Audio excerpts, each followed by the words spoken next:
Assalamualaikum warahmatullahi wabarakatuh. Halo teman-teman semua, di video kali ini saya ingin menjawab satu buah pertanyaan dari kalian semua, yaitu adalah bagaimana caranya step by stepnya kalau aku membuat konten cover musik, teman-teman. Nah, di sini saya akan bedah itu semuanya, mulai dari saya memakai software apa, saya ngedit musiknya pakai software apa, saya mengambil footage-nya itu memakai kamera apa, dan gimana caranya saya mengedit semua itu, teman-teman. Nah, sebelum kita membahas itu semuanya, pokoknya kita intro dulu.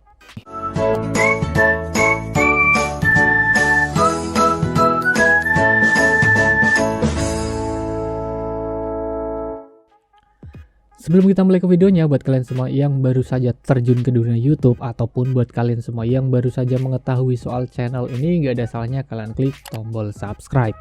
Karena channel ini akan membahas soal tips dan trik peraturan-peraturan YouTube di tahun 2022 dan review unboxing barang yang biasa digunakan oleh para konten kreator yang tentunya low budget parah.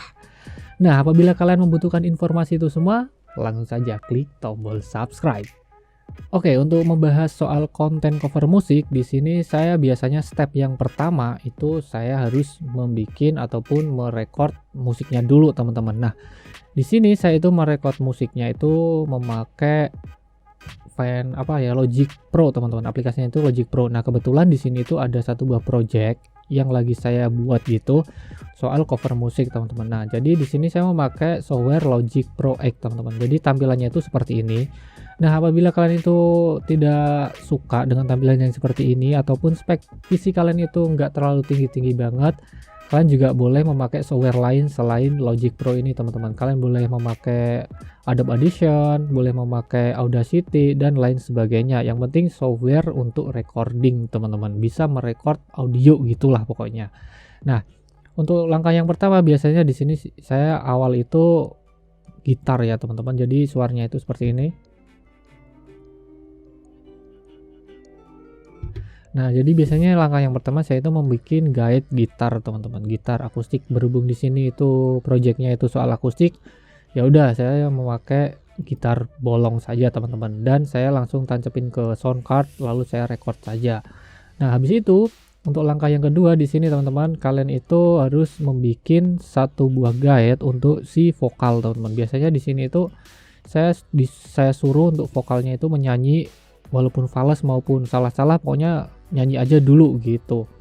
Nah, jadi nanti setelah kita membuat guide-nya udah selesai gitu, lalu untuk yang bawahnya sini itu baru kita mulai record buat si vokalnya, teman-teman. Jadi biasanya itu potong-potongan seperti ini itu recordnya itu per part gitu. Apabila vokalnya udah pro gitu ya biasanya langsung saja sampai belakang udah selesai gitu, teman-teman. Nah, berhubung di sini itu semuanya belum pro ya, penyanyi ala-ala gitulah, jadi saya akalinya itu per part saja biar lebih cepat gitu.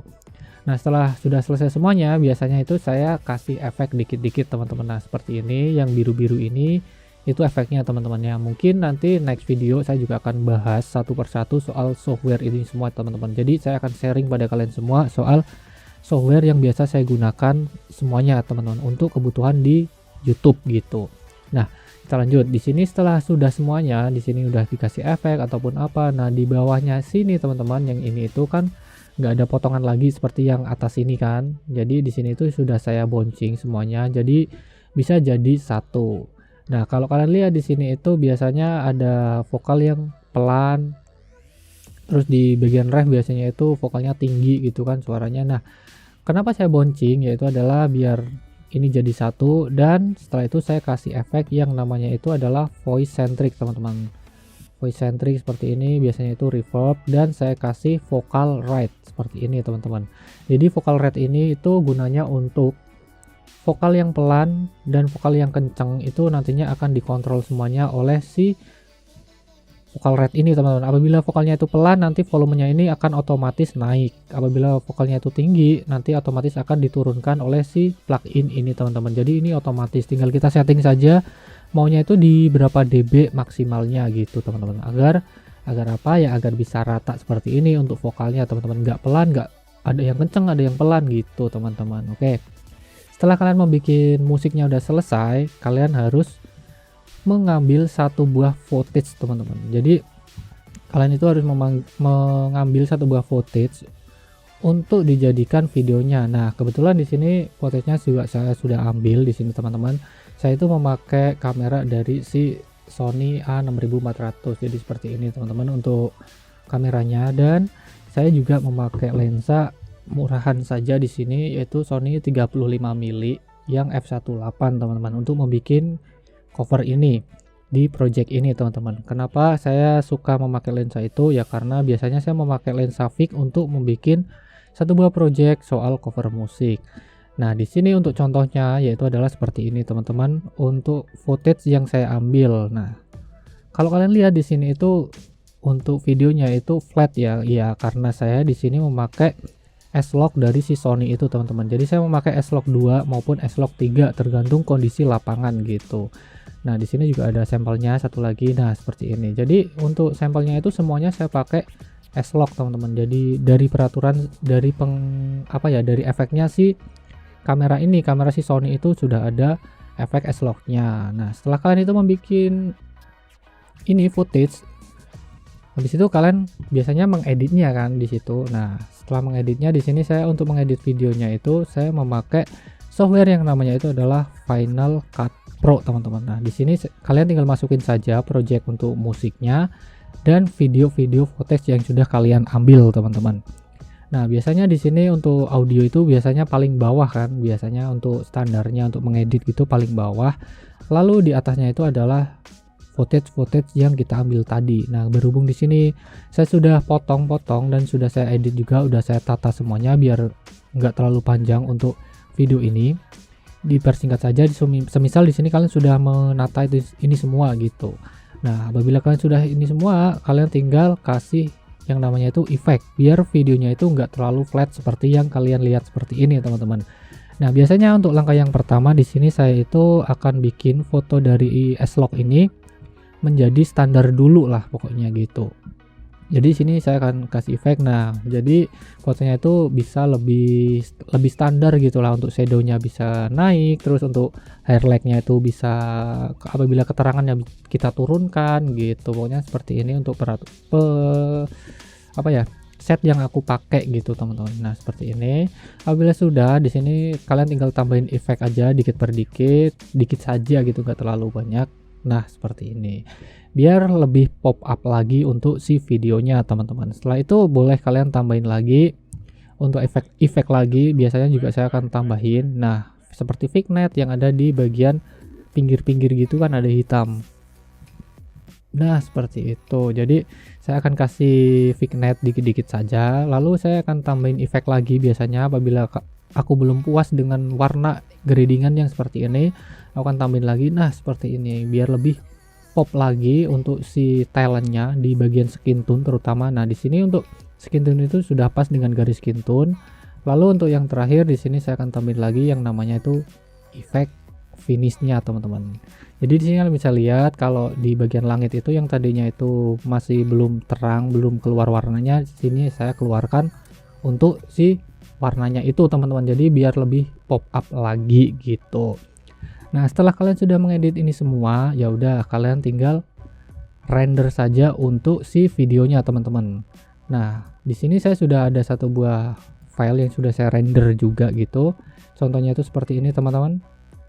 Bisa kalian lihat sendiri. Nah, contohnya seperti ini sudah saya render semuanya. Nah, seperti itu. Nah, di sini saya akan kasih tips juga buat kalian semua apabila kalian tuh mempunyai kamera Sony gitu teman-teman. Jadi saya kasih rekomendasi aja buat kalian semua, mending shootnya itu kalian ambil videonya itu memakai S-Log 2 ataupun S-Log 3. Kenapa itu semua? Karena apabila kalian itu memakai yang normal di kondisi lapangan itu cahayanya akan beda-beda teman-teman. Jadi kalian itu nanti untuk menyamakan warnanya itu akan lebih sulit lagi gitu. Nah, apabila kalian memakai S-Log itu semuanya kan flat kan, nggak ada warnanya gitu ya. Jadi di situ kalian lebih enak lagi untuk memadukan warna dari scene 1 dan scene 2-nya. Di sini saya ada 3 ataupun 4 scene gitu, pokoknya lupa. Nah, ini juga ada scene lagi yang beda gitu.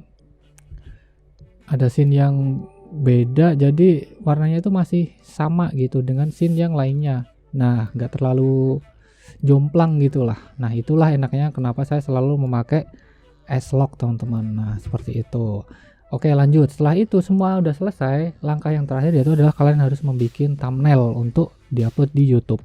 Nah, biasanya saya memakai thumbnail itu dengan software yang namanya itu Adobe Photoshop, teman-teman. Nah, seperti ini untuk saya mengedit thumbnail. Nah, apabila kalian itu tidak mempunyai PC yang speknya tinggi gitu, kalian juga boleh memakai satu buah website yang biasa saya upload gitu kan di channel saya. Apabila kalian belum menontonnya, silahkan saja diotak-atik ataupun diobrak-abrik channel saya, masuk aja ke video. Saya sudah bikinkan satu buah website yang biasa digunakan oleh para kreator untuk membuat thumbnail, teman-teman. Nah, di situ juga ada versi gratisnya. Kalian tinggal masuk saja ke channel saya di video, lalu kalian cari saja, teman-teman. Oke.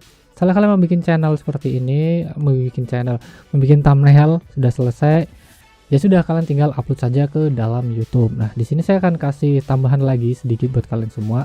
Apabila kalian itu PC-nya nggak terlalu tinggi untuk speknya, kalian boleh memakai software yang ringan-ringan saja. Semisal nih, di sini saya memakai software editing video kan, memakai Final Cut Pro. Nah, di sini lumayan agak berat kan untuk diedit. Final Cut Pro ini bawaan dari si Apple maupun Mac. Apabila kalian memakai Apple maupun Mac, kalian pakai saja Final Cut Pro ini. Jadi ini kalau buat si Mac itu bener-bener ringan, teman-teman, nggak terlalu berat gitu. Namun di sini biasanya saya juga memakai dari Adobe Premiere Pro. Apabila di si Final Cut Pro ini nggak ada plugin maupun tools yang tidak ada di Premiere, biasanya saya ke Premiere dulu, lalu saya import ke Final Cut Pro gitu, teman-teman. Nah, lanjut di bagian editing video ini, kalau kalian PC-nya itu nggak terlalu kenceng gitu, speknya itu biasa-biasa saja, saya sarankan buat kalian semua itu mengeditnya memakai Wondershare Filmora ini, teman-teman. Jadi Filmora ini itu nggak terlalu berat juga, di sini itu ringan, bisa digunakan untuk spek PC yang nggak terlalu besar-besar banget lah. RAM 4 GB mungkin udah cukup lah untuk mengedit di Filmora ini, teman-teman. Nah, seperti itu untuk step by stepnya yang saya pakai biasanya untuk membuat satu buah konten, teman-teman. Oke, teman-teman semua, mungkin video yang cukup untuk hari ini. Buat kalian semua yang belum paham soal isi video tadi, kalian boleh langsung saja tulis di kolom komentar. Mungkin nanti next video saya akan bahas satu persatu software itu sendiri, biar kalian itu paham juga tentang pengoperasian si software yang saya pakai itu, teman-teman. Oke, teman-teman semua, jangan lupa bikin video, jangan lupa bikin konten, dan selalu konsisten. See you next video, teman-teman.